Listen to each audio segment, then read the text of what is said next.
এই হচ্ছে প্রতিদিন রাতের আমাদের বাসার বিধ্বস্ত অবস্থা। তো ঘুমোতে যাওয়ার আগে প্রতিদিনই যা করি, আগে ক্লিন করে নেই সব কিছু। একটাই কারণ ক্লিন করে নেওয়ার, যেন তারপরের দিন উঠে যেন একটা ফ্রেশ ঘর পাই, এটাই। তো প্রত্যেক দিন রাতেরই এটা আমার একটা রুটিন, ঘর পরিষ্কার করে তারপর আমরা ঘুমোতে যাই। আমার মতো কে কে আছেন জানাবেন কিন্তু। আসসালামু আলাইকুম, আপনারা দেখছেন সানজিদা আহাজ ব্লগস। আশা করি সবাই ভালো আছেন। ভিডিওটা স্পিডে রাখার কারণে যত দ্রুত কাজটা শেষ হচ্ছে না, বাস্তবিক জীবনে কিন্তু এত দ্রুত কাজ শেষ হয় না। অনেকটা সময় নিয়েই আসলে কাজ আস্তে আস্তে করছিলাম। আয়দাকেও সাথে রাখি মাঝে মাঝে, মাঝে মাঝে হেল্প করে টাইডি আপ করতে, আর মাঝে মাঝে না। তারপর আর কি, এই তো সত্যি কথা বলতে আয়দা কিন্তু খুবই ছড়িয়ে ছিটিয়ে খেলে। তো ওর খেলায় মানে হচ্ছে টয়েসগুলো এদিকে ছুড়বে, ওদিকে ছুড়বে, সোফার নিচে ছুড়বে, এই আর কি। তো এগুলা সামলাতে সামলাতে আমিও বিধ্বস্ত অবস্থা, আপনারা দেখতে পাচ্ছেন। সারা দিনই দেখা যায় অনেকবারই কিন্তু ক্লিন করা হয়, কিন্তু তারপরও সারাক্ষণই ও খেলতে থাকে এটা সেটা নিয়ে। তো এটাই রাতের বেলা একটা ফাইনাল ক্লিন হয়ে যায়, এই আর কি।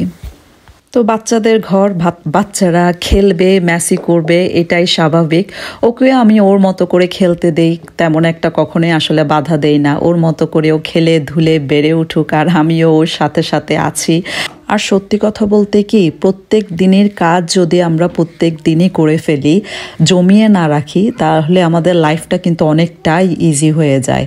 এই ডাস্টিং বলেন বা কাপড় ধোয়া বলেন, সেই কাপড়গুলো যদি আমরা জমিয়ে না রেখে প্রত্যেক দিনই ধুয়ে ফেলি, বা ঘরের যে হুভার, যেটা একটা ডাস্টিং ক্লিনিং বা স্প্রিং ক্লিনিং যেটাই বলেন, সেটা যদি আমরা প্রত্যেক দিনই করতে থাকি, তাহলে আসলে তেমন একটা ডিপ ক্লিনিংয়ের প্রয়োজন পড়ে না। কারণ ময়লাটা মানে জমে থাকে না, বা জমা হয়ে বিরাট কোনো একটা পায়েলের সৃষ্টি হয় না।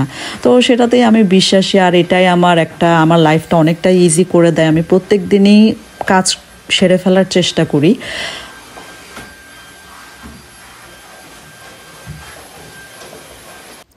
দেখা যায় প্রতিদিনই যদি হাফ অ্যান আওয়ার ঘরের সময় দেই, ঘর ক্লিনিং বা ডাস্টিং যে কোনো ধরনের টাইডি আপটা করি, তাহলে হয় মানে ঘরটা সবসময় পরিপাটি রাখা সম্ভব।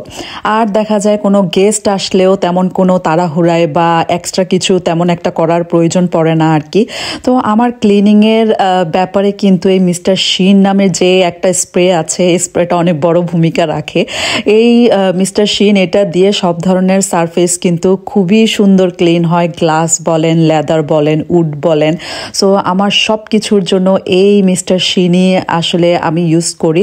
কোনো একদিন আপনাদেরকে ভালোভাবে দেখিয়ে দেবো, আসলে এই কথাটা বলবো ভাবিনি আগে, এই জন্যই হয়তো বা স্প্রেটা আপনাদেরকে দেখানো হয়নি আর কি। তো এটা দিয়েই আমি খুব সুন্দর করে আমার প্রত্যেকটা জিনিস প্রতিদিনই একটু একটু করে আলতো হাতে আসলে পরিষ্কার করে নেই।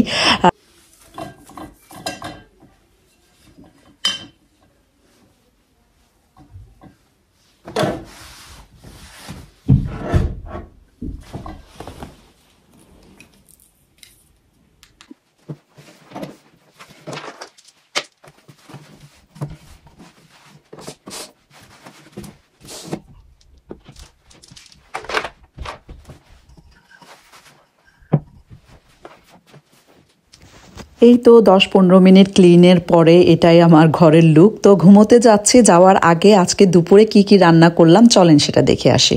চিকেন দেখা যায় বাসার মধ্যে প্রতিদিনই রান্না করা লাগে, বা ম্যাক্সিমাম ডেইজই রান্না করা লাগে। তো সেই জন্য চিকেনটাকে আসলে একবার এক এক রকম করে রান্না করার চেষ্টা করি, এতে একটু ভ্যারাইটিস থাকে, আর খাবার মধ্যেও ধরেন অরুচি জন্মায় না। তো আজকে ভাবছিলাম চিকেনটা ফ্রাই করব। তো সেজন্যই বাসায় থাকা যা যা মশলা আছে তা দিয়েই ম্যারিনেট করে নিচ্ছি। তো সেটার জন্য আমি যা করেছি, আদা রসুন পেস্ট দিয়েছি, লবণ দিয়েছি, মরিচের গুঁড়া, জিরা গুঁড়া, আর দিয়েছি সামান্য একটু টমেটো সস আর ওয়েস্টারশায়ার সস। আমার যদিও সয়া সস দেওয়ার কথা, বাট বাসায় ছিল না, এজন্য দিতে পারিনি। আর সাথে দিয়ে দিলাম একটু ভিনেগার। তো এই সমস্ত বাসায় যা যা ছিল তা দিয়েই আসলে সুন্দর করে মেখে নিচ্ছিলাম। একটা ডিম দিয়ে দিলাম, সেটা যেহেতু বাইন্ডিংয়ের কাজ করে।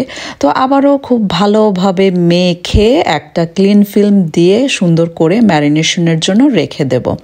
তো এই তো এটা প্রায় হাফ অ্যান আওয়ার বা যতক্ষণ আবার ভাজার আগ পর্যন্ত 1 ঘন্টা 2 ঘন্টা ম্যারিনেট করলেই হবে। তো তারপর একটা বোলের মধ্যে আমি 1 কাপ ময়দা, আধা কাপ চালের গুঁড়া আর 1/4 কাপ আমি কর্নফ্লাওয়ার দিয়ে দিয়েছি। তারপর স্বাদ মতো মরিচের গুঁড়া আর স্বাদ মতো লবণ দিয়ে নিয়েছি। তো এই তো এটাতে নেড়ে চেড়ে রেখে দিলাম। চিকেন ফ্রাই করার সময় সেই ম্যারিনেটেড চিকেনটা এটার মধ্যে গড়িয়ে তারপর আমি ভেজে নেব। তো আজকে যেহেতু চিকেন ফ্রাই বানাচ্ছি, ভাবছি একটু কিমা রাইসও বানাই। তো সেজন্য একটা ওক ভালো মতো গরম করে নিলাম আর দিয়ে দিলাম 1 টেবিল স্পুনের মতো, বা 1 টেবিল স্পুন, ওখানে 3 টেবিল স্পুন হবে, একটা বড় চামচের ঘি। তারপরে সেখানে দিয়ে দিলাম গোটা গরম মশলা, সাথে দিয়ে দিচ্ছি কুচনো পেঁয়াজ। তো এটাকেই আস্তে আস্তে সুন্দর করে ভেজে নেব। লবণও দিয়েছি।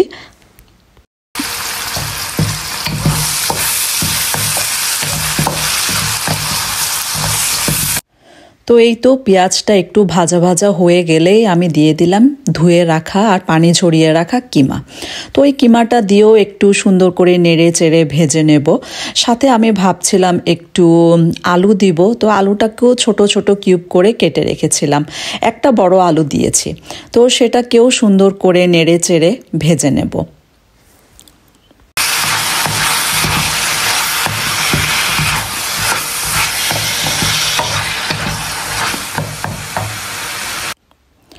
তো এই তো সামান্য একটু রসুন বাটা 1 টিস্পুন আন্দাজ আর 1 টিস্পুন পরিমাণে জিঞ্জার পেস্টও দিয়ে দিলাম। তো আবারও সুন্দরভাবে নেড়ে চেড়ে ভাজা ভাজা করে নিচ্ছি। তো সব কিমাটা দেখা যায় কি খুব তাড়াতাড়ি সেদ্ধ হয়ে যায়। তো এই জন্যই কিমা আলু এগুলা একসাথেই দিয়ে দিলাম। আর সাথে দিয়ে দিচ্ছি মিক্সড স্পাইস। তো এই মিক্সড স্পাইসটার মধ্যে যা আছে তার মধ্যে মাদ্রাস কারি পাউডার, তারপরে মরিচের গুঁড়া, হলুদ গুঁড়া, জিরা গুঁড়া, ধনিয়ার গুঁড়া, এই সব কিছুরই একটা মিক্সড করা, এটাকে মিক্সড স্পাইসি বলে। সাধারণত আমাদের ইংল্যান্ডের যে রেস্টুরেন্টগুলো থাকে সেখানে এই মিক্সড স্পাইসটাই কিন্তু শেফরা ইউজ করে থাকে।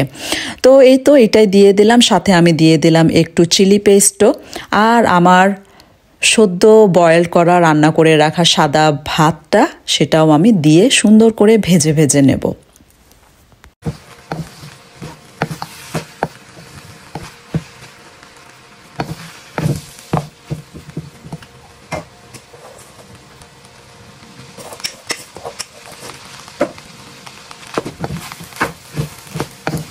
এই তো রাইসটা সুন্দর করে ভেজে নেওয়ার পর দিয়ে দিচ্ছি আমার গার্ডেনের ধনেপাতা আর কাঁচামরিচ। এই যে আমার গার্ডেনের ধনেপাতা, এইটার ফ্লেভার কি আর বলবো, একেবারে ম্যাজিকের মতো কাজ করে। যে কোনো খাবারেই দেই এত সুন্দর একটা ফ্লেভার আসে, মানে কি যে বলবো, আমার বলার ভাষাই নাই আর কি। তারপর আর কি সেই যে ম্যারিনেট করে রেখেছিলাম চিকেনগুলা, সেটা সেই ময়দা, চালের গুঁড়া আর কর্নফ্লাওয়ার দিয়ে যে মিক্সটা বানিয়েছিলাম সেটার মধ্যে সুন্দর করে গড়িয়ে নিয়ে এখন আস্তে আস্তে তেলে ভেজে নিচ্ছি। এটা হচ্ছে খুব একটা ঘরোয়া পদ্ধতিতে খুব তাড়াতাড়ি চিকেন ফ্রাই বানানো আর কি। কিন্তু সত্যি কথা যদি বলি, টেস্টটা এত মজা হয়েছিল, একেবারে মনে হচ্ছে বাংলাদেশের রেস্টুরেন্টে বসে চিকেন ফ্রাই খাচ্ছি, সেরকমই। তো এই তো সুন্দর করে সাজিয়ে নিলাম আয়দার আব্বার জন্য। তো এই সার্ভিং টাইম।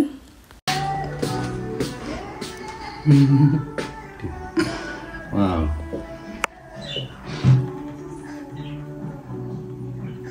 তো এই তো নিজেও বসে পড়লাম খাওয়ার জন্য। প্রচণ্ড ক্ষুধার্ত ছিলাম, কি বলবো, এত মজা হয়েছে। আজকে এই পর্যন্ত, সবাই ভালো থাকবেন।